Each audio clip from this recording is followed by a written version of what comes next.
So what happens if my ribs don't move while I'm breathing? So after we finished the last video, we had somebody drop us a question and say, hey, so I tried putting my hands on my ribs while I was trying to do that deep breathing technique and my ribs don't move at all. So what does that mean?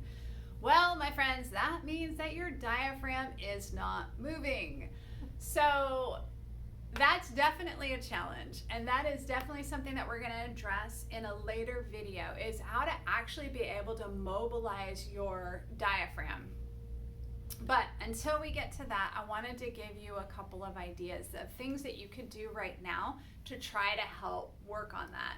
So the first thing is to realize that if your diaphragm is tight, it cannot contract and relax appropriately, which means it's going to be harder to get that deep breath, but that also means you're going to rely more on those accessory muscles of respiration. So those muscles in your neck and your shoulders that cause you to get that neck pain and shoulder pain because you're overusing them, because they're only meant to be used in that fight or flight response, but instead you're having to use them in everyday life because your diaphragm's not behaving correctly, right? So that is definitely a challenge. Now, we have some manual techniques that we can do to help release that diaphragm, and yours may be so tight that you do need to see a specialist who can help you actually release it. Some people do get to that point where it really is, it's that tight that you can't do anything on your own. But I wanted to give you something that you could use right now to try to start working on that until you can get in to see someone. All right, so we're going to go into position. If you watched the video before, we were in this position to practice our deep breathing. And so what happened is we were talking about how to improve deep breathing, and we were talking about putting the fingers and wrapping them around the ribs so you can kind of gently feel them opening, right? Or your fingers going away from each other while you're breathing in. And then they go towards each other as you're breathing out. But what if you feel like it doesn't move? All right, so there are release techniques that you can try at home, and we will talk about those in a later video. But before that, what I would recommend you trying is applying a little bit of resistance to, again, help improve that proprioception. We talked about this in the last video, but it's hard sometimes for our brain to connect to that diaphragm to really get that deep breath. So what you want to do is just kind of put like a firm pressure. You're not trying to squish your rib cage together. We're not trying to move the rib cage. Okay, that's not the goal. We're just trying to put some pressure on it because that helps to improve the proprioception, so the awareness of the brain to get that diaphragm to activate.